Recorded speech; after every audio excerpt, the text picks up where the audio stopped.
Hey there, and welcome back for Chapter 1, Part 4 of The Haunting of Hill House. If you haven't done it already, sit back and get comfortable, and I hope you enjoy your bedtime story.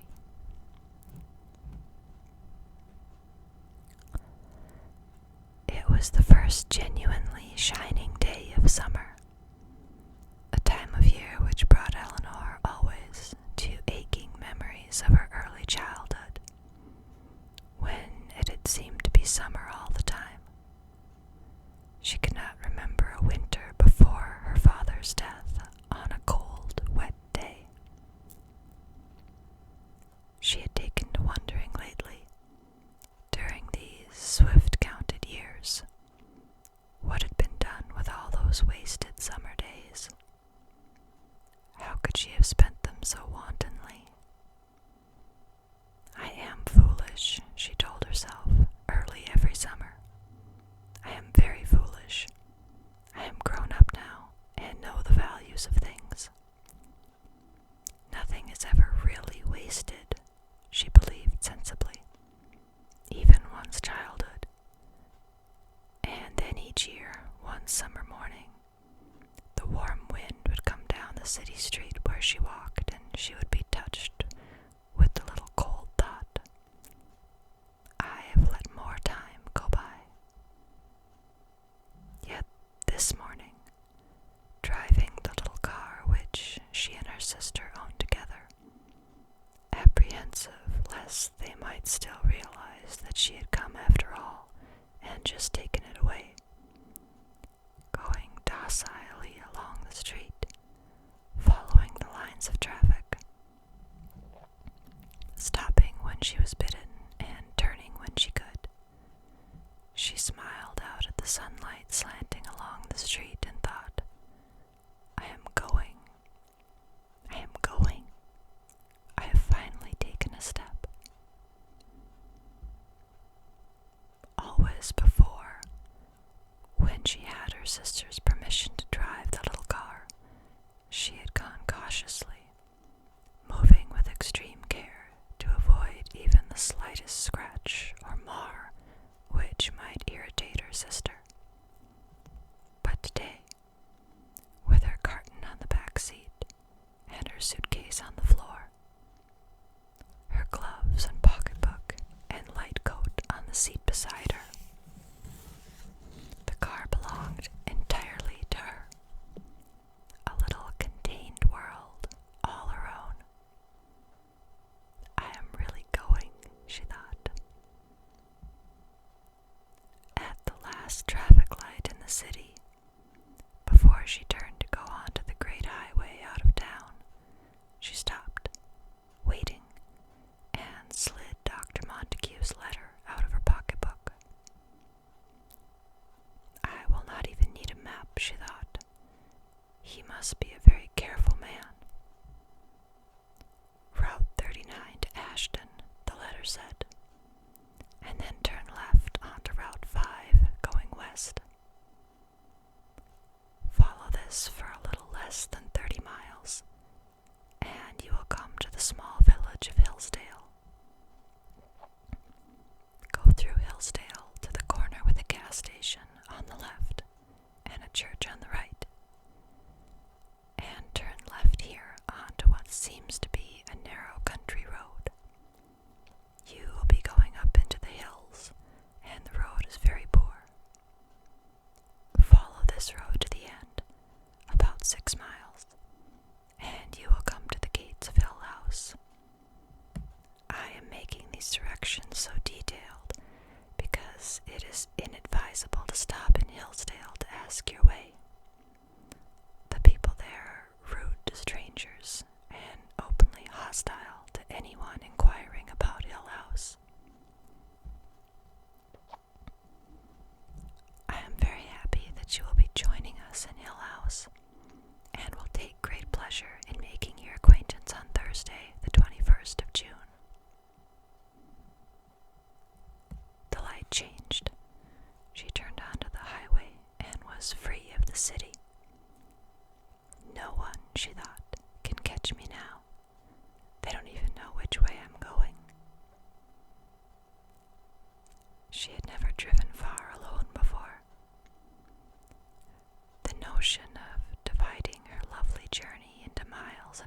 cars was silly.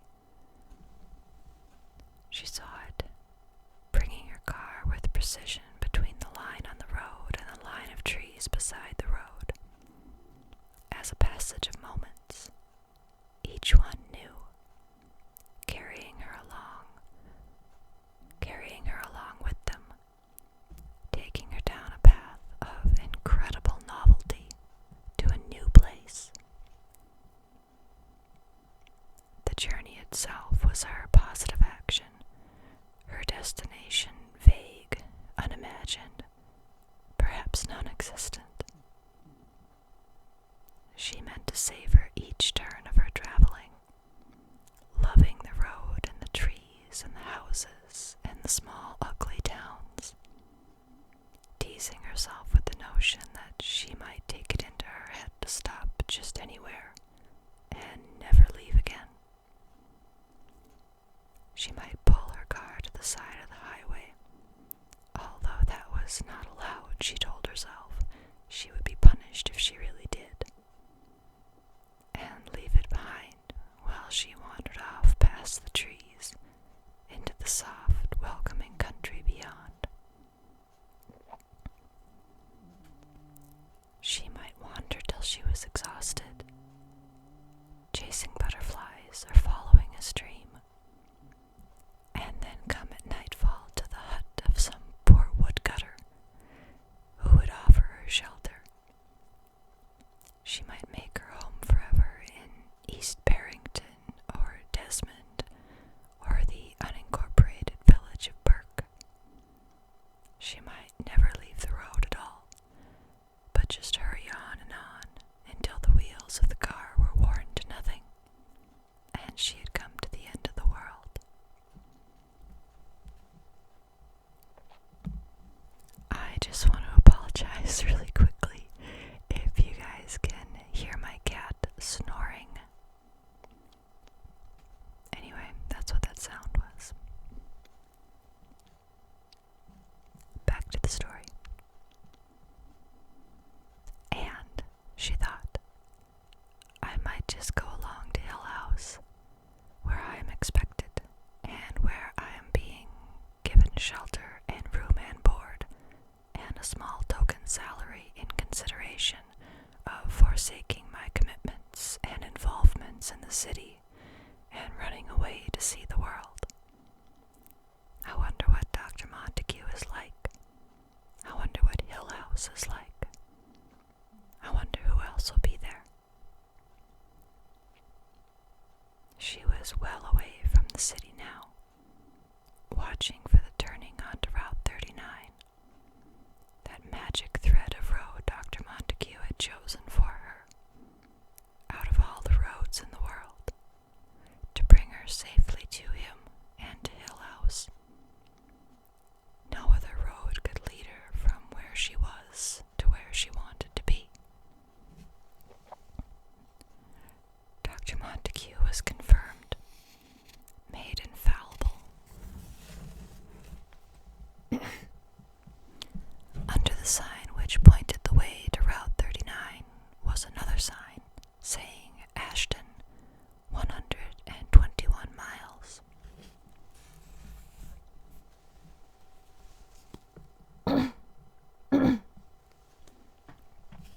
Sorry. The road, her intimate friend now, turned and dipped, going around turns where surprises waited. Once a cow regarding her over a fence, once an incurious dog down into hollows where small towns lay, past fields and orchards. On the main street of one village, she passed a vast house, pillared and walled, with shutters over the windows, and a pair of stone lions guarding the steps. And she thought that perhaps she might live there, dusting the lions each morning and patting their heads good night.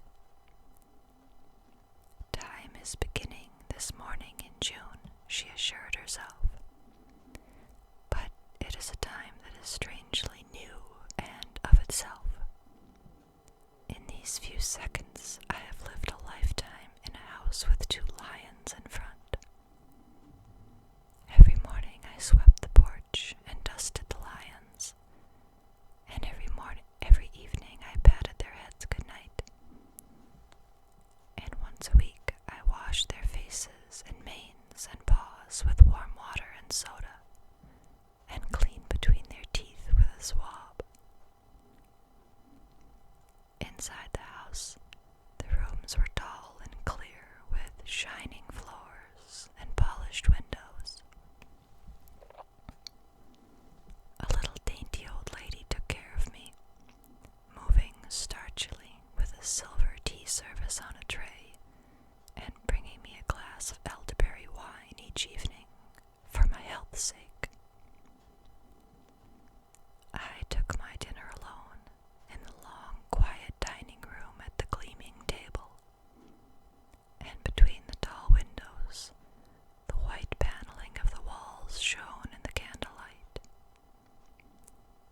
I dined upon a bird, with radishes from the garden, and homemade plum jam.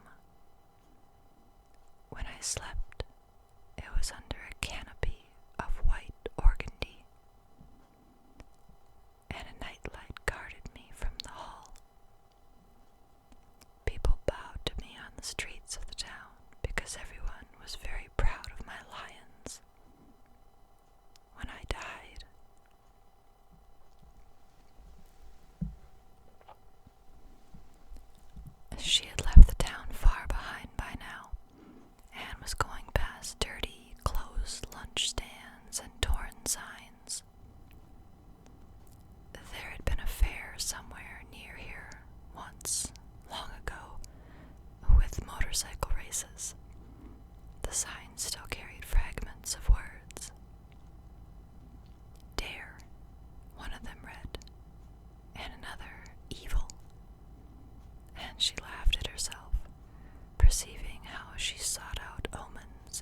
poisonously from the eyes of people passing. Once I have stepped between the magic gateposts, will I find myself through the protective barrier, the spell broken?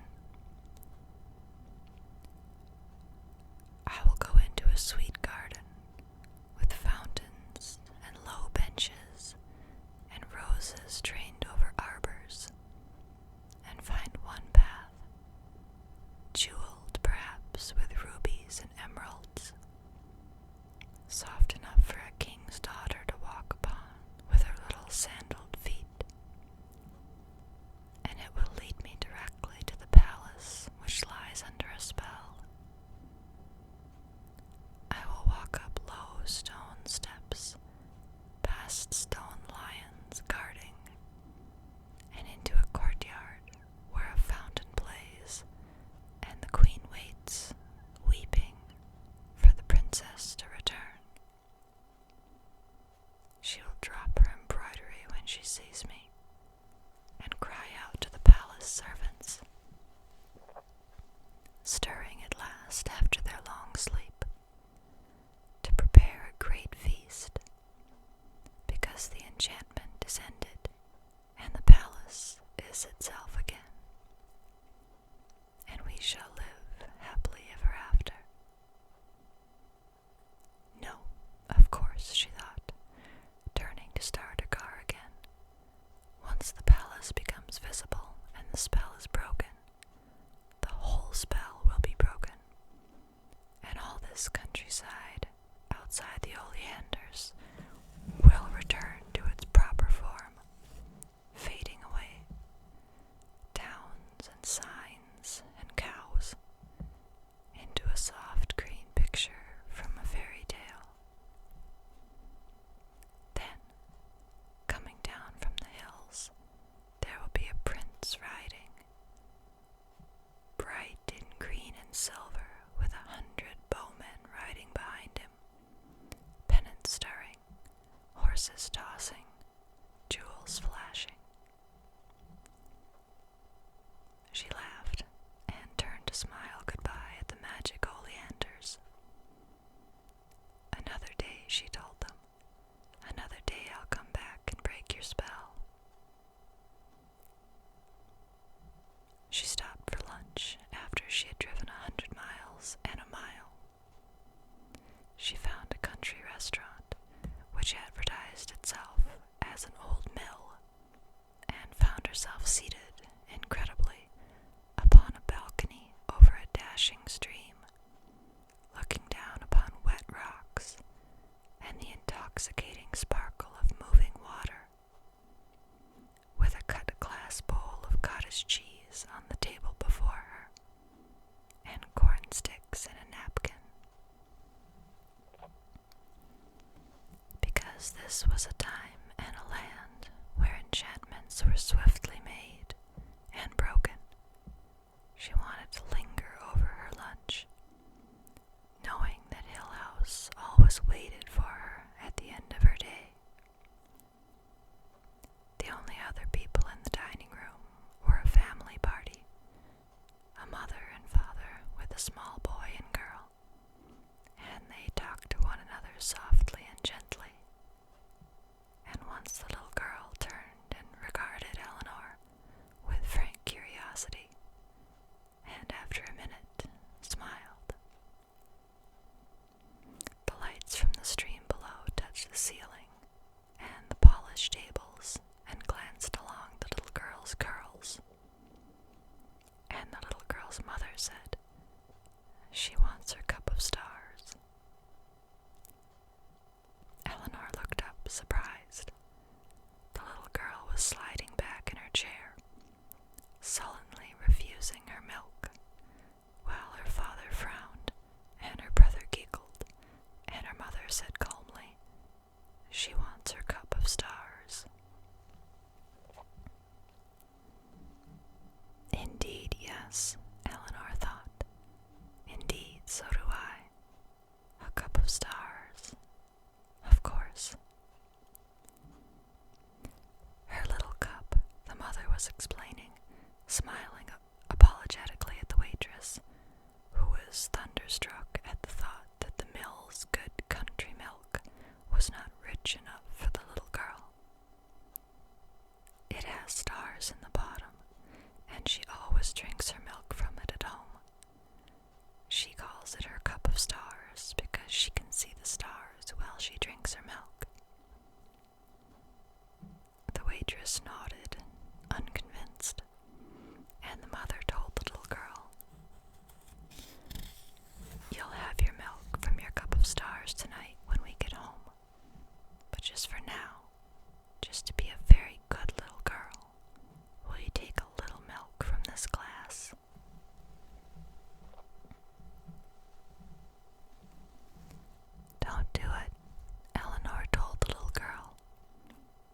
insist on your cup of stars. Once they have trapped you into being like everyone else, you'll never see your cup of stars again. Don't do it. And the little girl glanced at her and smiled a little, subtle, dimpling, wholly comprehending smile, and shook her head stubbornly at the glass. Brave girl, Eleanor thought. Wise, brave girl. You're spoiling her, the father said. She ought not to be allowed these whims. Just this once, the mother said. She put down the glass of milk and touched the little girl gently on the hand. Eat your ice cream, she said. When they left, the little girl waved goodbye to Eleanor, and Eleanor waved back, sitting in joyful loneliness to finish her coffee, while the gay stream tumbled along below her. I have not very much farther to go, Eleanor thought. I am more than halfway there. Journey's end, she thought, and far back in her mind, sparkling like the little stream, a tag end of a tune danced through her head, bringing distantly a word or so. In delay there lies no plenty, she thought. In delay there lies no plenty. She nearly stopped forever just outside Ashton, because she came to a tiny cottage buried in a garden. I could live there all alone, she thought, slowing the car to look down the winding garden path to the small blue front door, with, perfectly, a white cat on the step. No one would ever find me there either, behind all those roses. And just to make sure, I would plant oleanders by the road. I will light a fire in the cool evenings and toast apples at my own hearth. I will raise white cats and sew white curtains for the windows, and sometimes come out of my door to go to the store and buy cinnamon and tea and thread. People will come to me to have their fortunes told, and I will brew love potions for sad maidens. I will have a robin. But the cottage was far behind, and it was time to look for her new road, so carefully charted by Dr. Montague.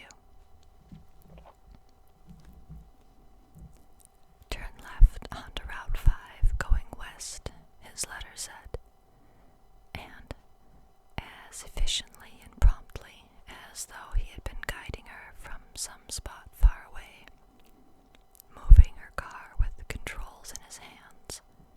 It was done. She was on Route 5, going west, and her journey was nearly done. In spite of what he had said, though, she thought, I will stop in Hillsdale for a minute, just for a cup of coffee, because I cannot bear to have my long trip end so soon. It was not really disobeying anyway. The letter said it was inadvisable to stop in Hillsdale to ask the way, not forbidden to stop for coffee. And perhaps if I don't mention Hill House, I will not be doing wrong.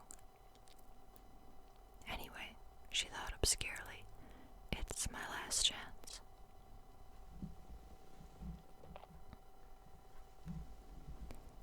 Hillsdale was upon her before she knew it, a tangled, disorderly mess of dirty houses and crooked streets. It was small. Once she had come onto the main street, she could see the corner at the end with the gas station and the church. There seemed to be only one place to stop for coffee, and that was an unattractive diner. But Eleanor was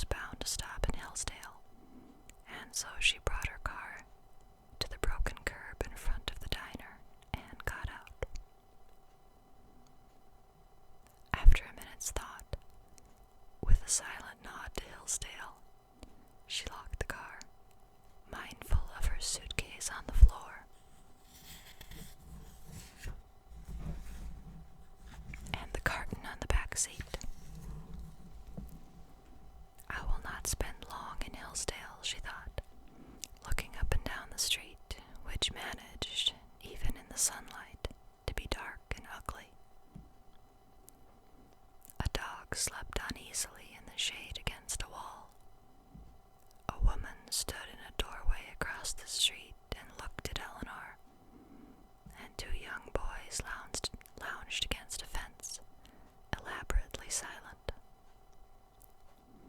Eleanor, who was afraid of strange dogs and jeering women and young hoodlums, went quickly into the diner, clutching her pocketbook and her car keys.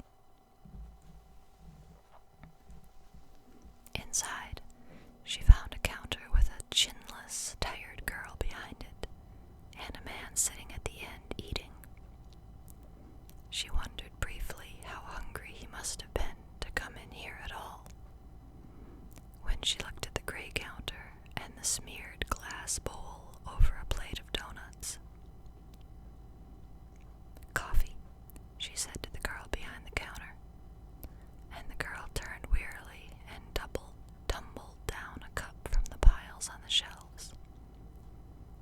"I will have to drink this coffee because I said I was going to," Eleanor told herself sternly.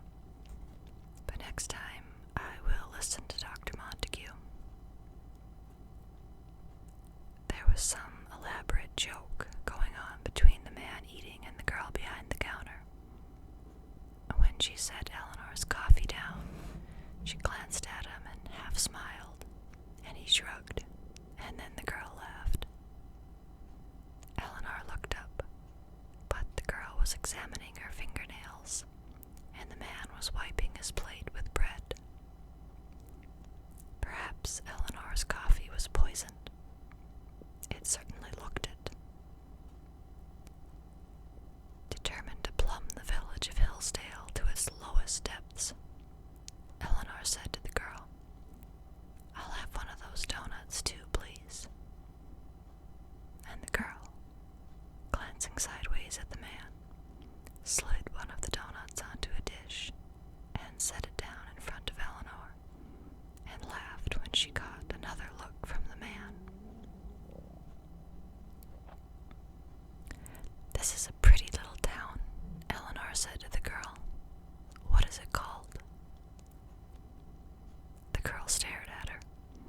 Perhaps no one had ever before had the audacity to call Hillsdale a pretty little town. After a moment, the girl looked again at the man, as though calling for confirmation, and said, "Hillsdale." "Have you lived here long?" Eleanor asked. "I'm not going to mention Hill House," she assured Dr. Montague far away. "I just want to waste a little time." "Yeah," the girl said. "It must be pleasant living in a small town like this. I come from the city." "Yeah." "Do you like it here?" "It's all right," the girl said. She looked again at the man, who was listening carefully. "Not much to do." "How large a town is it?" "Pretty small. You want more coffee?" This was addressed to the man, who was rattling his cup against his saucer, and Eleanor took a first shuddering sip of her own coffee and wondered how he could possibly want more. "Do you have a lot of visitors around here?" she asked when the girl had filled the coffee cup and gone back to lounge against the shelves. "Tourists, I mean." "What for?" For a minute the girl flashed at her from what might have been an emptiness greater than any Eleanor had ever known. Why would anybody come here? She looked sullenly at the man and added, "There's not even a movie." "But the hills are so pretty." "Mostly with small, out-of-the-way towns like this. You'll find city people who have come and built themselves homes up in the hills for privacy." The girl laughed shortly. "Not here, they don't." "Or remodeling old houses." "Privacy," the girl said, and laughed again. It just seems surprising, Eleanor said, feeling the man looking at her. Yeah, the girl said, if they'd put in a movie even. I thought, Eleanor said carefully, that I might even look around. Old houses are usually cheap, you know, and it's fun to make them over. Not around here, the girl said. Then Eleanor said, there are no old houses around here, back in the hills. The man rose, taking change from his pocket, and spoke for the first time. People leave this town, he said. They don't come here. When the door closed behind him, the girl turned her flat eyes back to Eleanor, almost resentfully, as though Eleanor, with her chatter, had driven the man away. He was right, she said finally. They go away, the lucky ones. Why don't you